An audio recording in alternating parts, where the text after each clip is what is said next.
Hi everyone, welcome to this channel. If you're new here, my name is Mohammed Hasan. Let's begin our second part of the video. If you haven't watched my part 1 video, then you're requested to do so by clicking the icon over the top right corner or by clicking the link in the description below.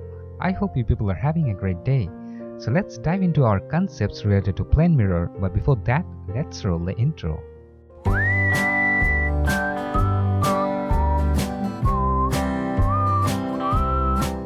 Now let's look at this question. It says find the coordinate of the image formed and they will give you 4 options. Okay, now how to find out the position of the image. Now this is the object, okay, this bigger one. It is situated 4 centimeter away from the y-axis, okay, and this is the mirror kept at an angle of 45 degree.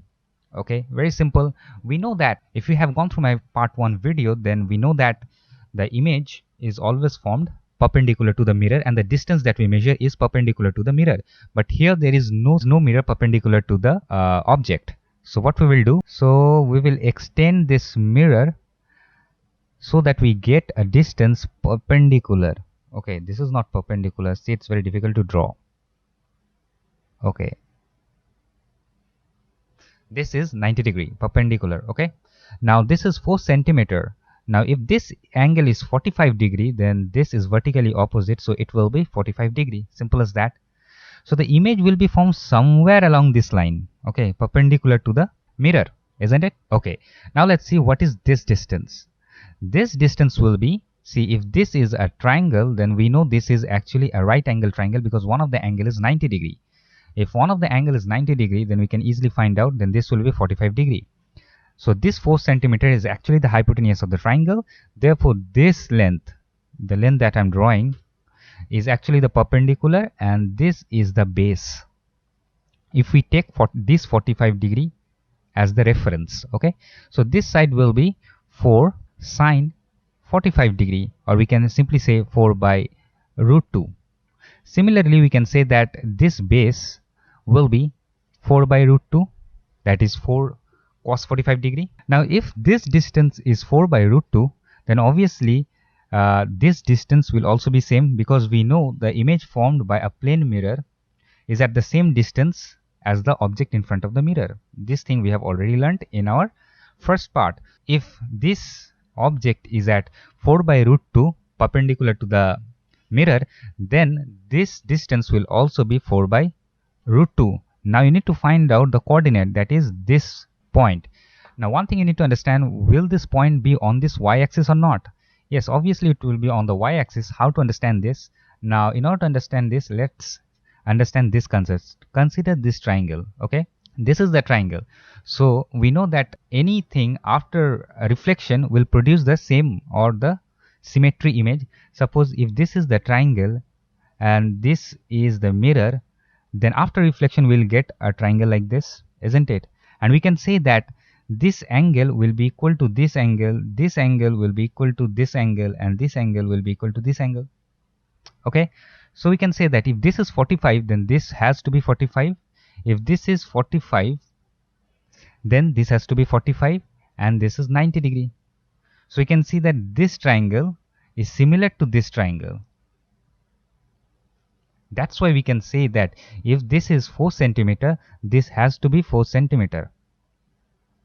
And this is 4 by root 2, this is 4 by root 2. If this is 4 centimeter and this point is lying on the x-axis, then this point will lie on the y-axis, because this is a similar triangle. Okay, if you are having doubt, then it's very simple. Like, take the whole part, whole diagram. Like, let me figure this whole triangle. Okay, we know that this is 4 centimeter and this is 4 centimeter. So the hypotenuse will be, what will be the hypotenuse? The total length. The total length will be 4 root 2. Now if you add this and this, you will get 4 root 2. Okay, are you getting? I hope it's clear. So it will fall on this y-axis. So the coordinate will be actually x-axis will be 0 and y-axis will be -4, since it is downwards in the y-axis. Okay, so this is the answer. Now the trick that I will share with you is very simple. Let me rub this thing on. Now the trick is very simple. The trick is whenever the mirror is placed at 45 degree, whenever the mirror is placed at 45 degree, always remember this 4 centimeter will be same as this. Okay, that is, if the object is placed at 4 centimeter, then the image will be formed in the y-axis at 4 centimeter.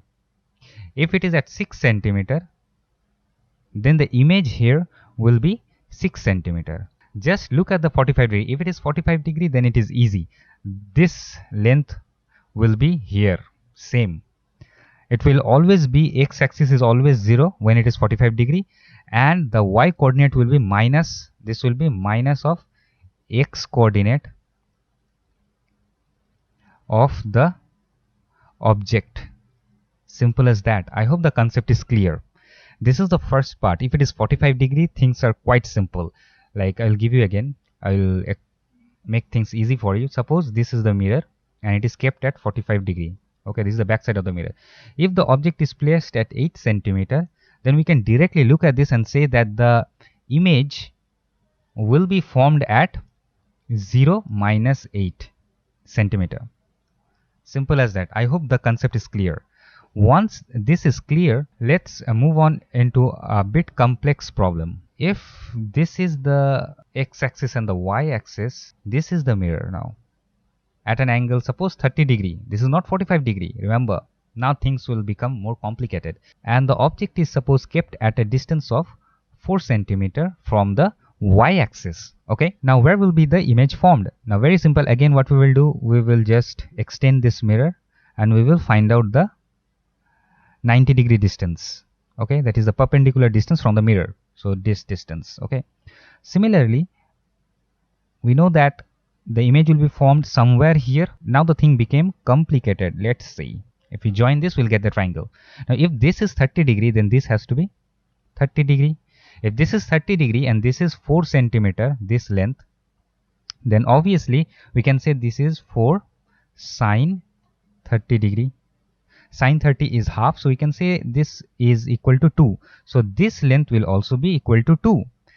Now I said that the triangle that is formed on the upper side of the mirror is similar to the triangle formed at the lower side of the mirror. I have proved it here, isn't it?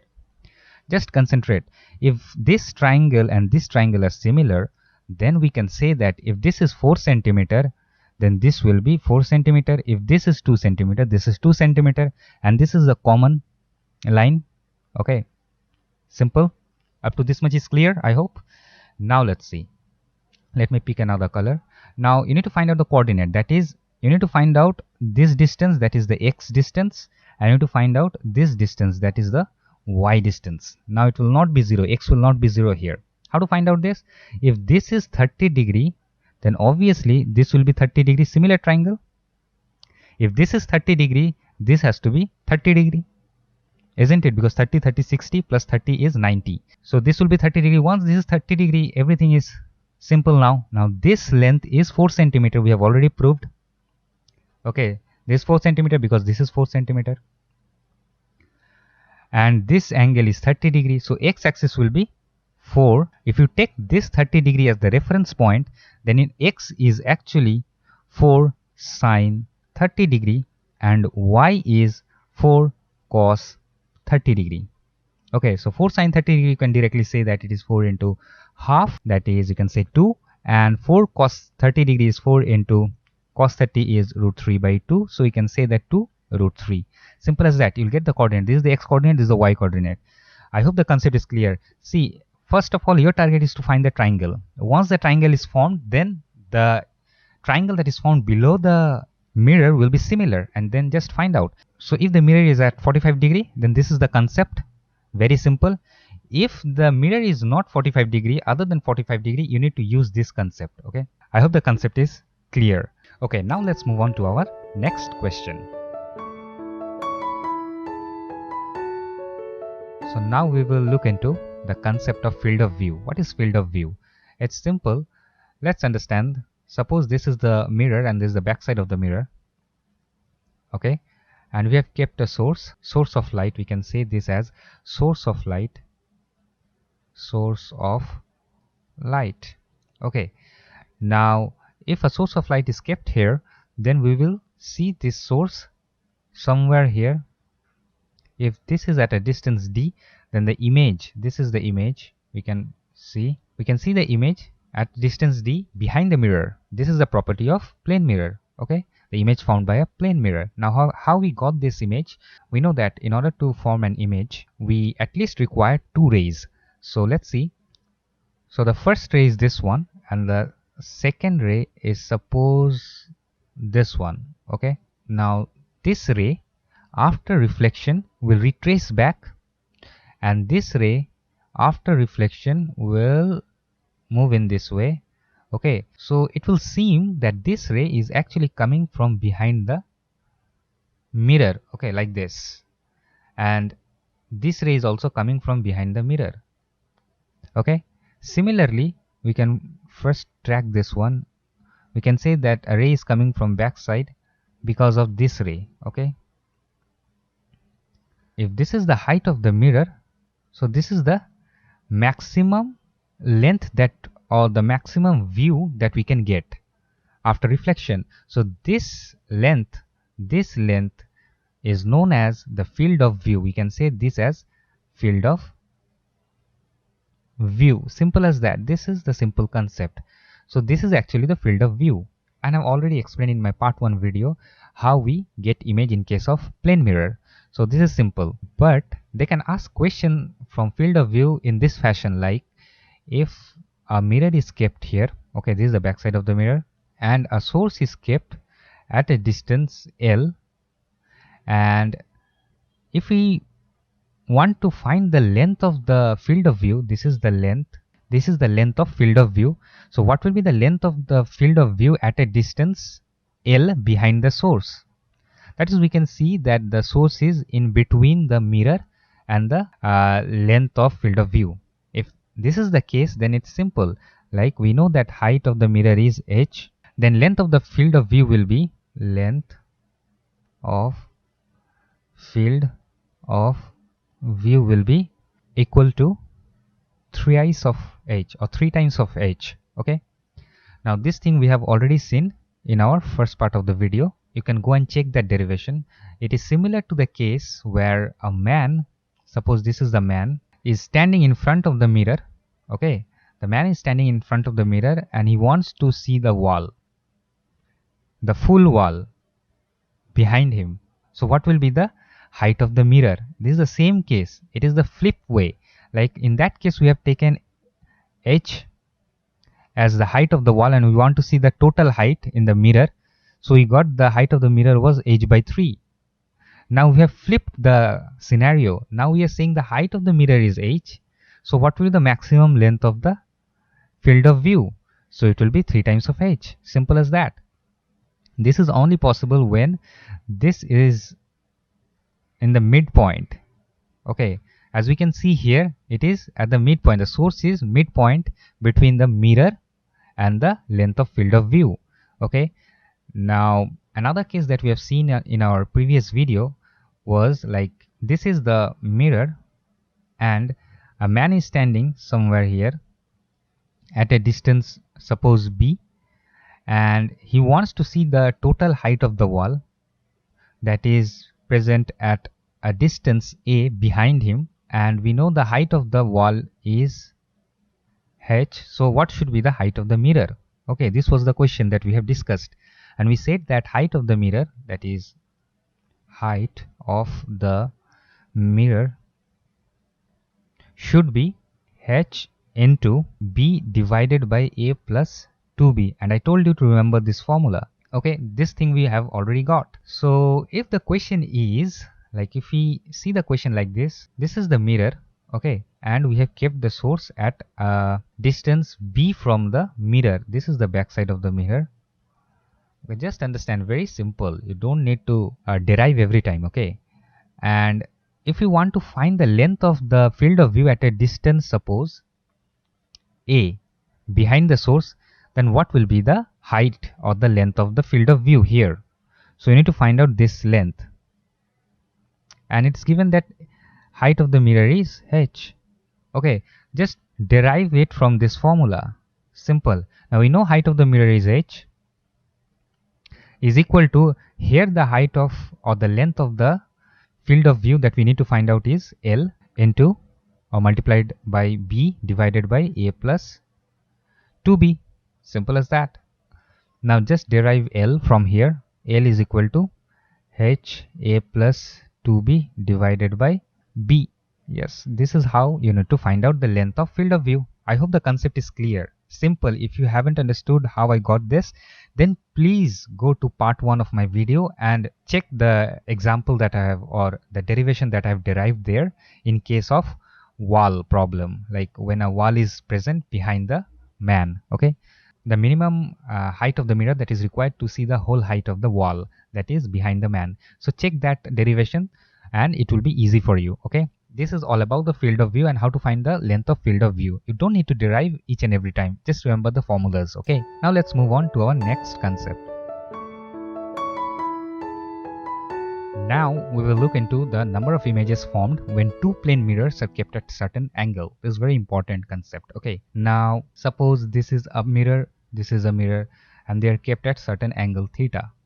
This is the concept. Okay, if it is kept at certain angle and any object is placed somewhere here, okay, then how many number of images will be formed? This is the question. Okay, I hope the scenario is clear. Once the scenario is clear, let me move forward and see. The first thing that we need to do is you need to find out the angle between the mirror. Okay, so suppose this is the mirror and the angle between them is theta. Okay, once you know the angle between the mirror, the first thing that you need to do is use this formula 360 divided by theta. If 360 divided by theta is even, then we can say number of images that will be formed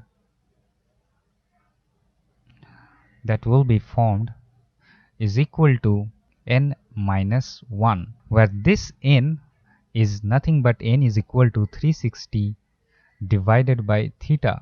Now if this n is even, then only we can apply this formula. So first of all you need to check out n. Once you found out n, and if n is even, then the number of images that will be formed is n minus 1. Now whether the object is placed symmetrically or number 2 we can say unsymmetrically.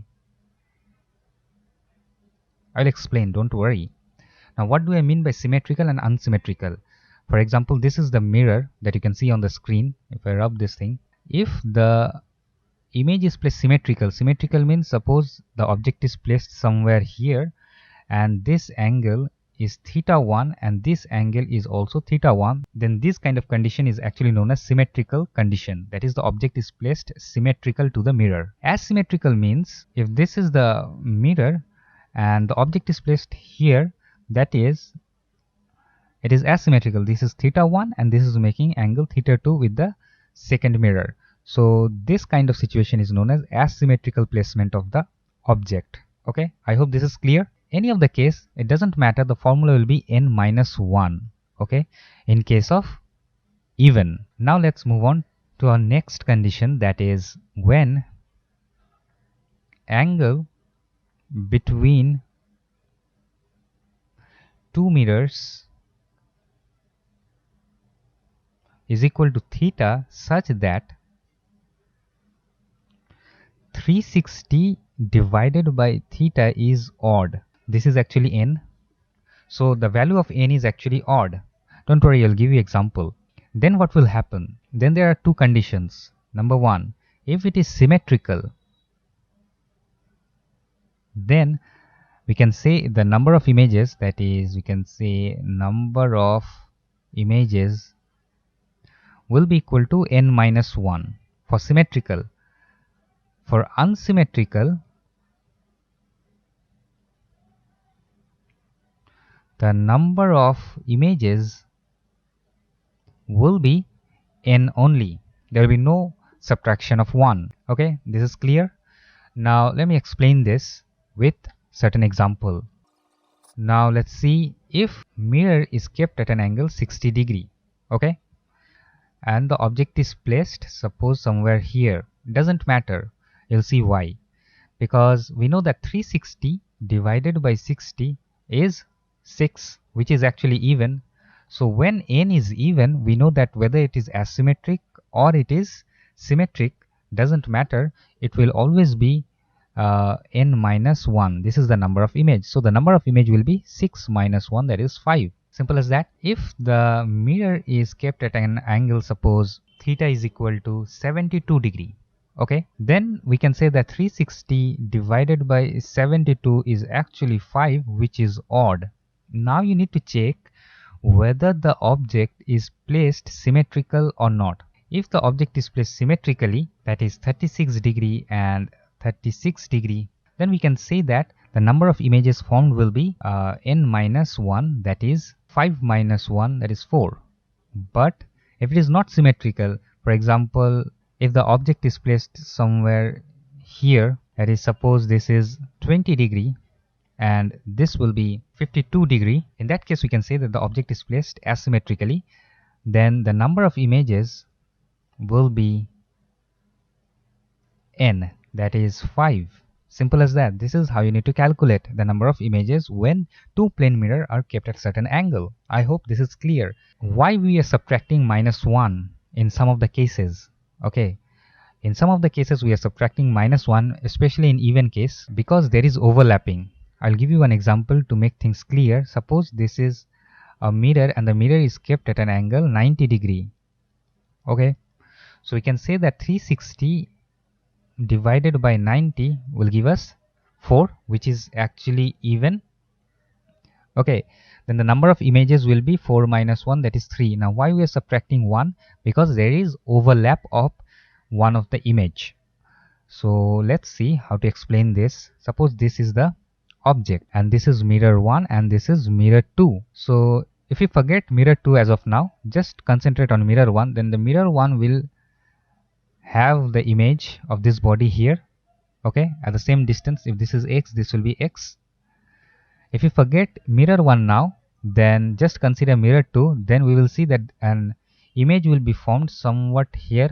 If this is x, then this will also be x, isn't it? Now look at this image. Now this image will act as an object with respect to mirror M2, isn't it? So this, for mirror M2, this will act as an object. So this object will have its image somewhere here with respect to M2. If it is at x, then it will be at x. And again, for this image, this will act as an object for mirror M1, isn't it? So it will have its image somewhere here. We can see that this image is overlapping for this and this. So we are getting 3 images, 1, 2 and 3. So we got 4 minus 1 is 3.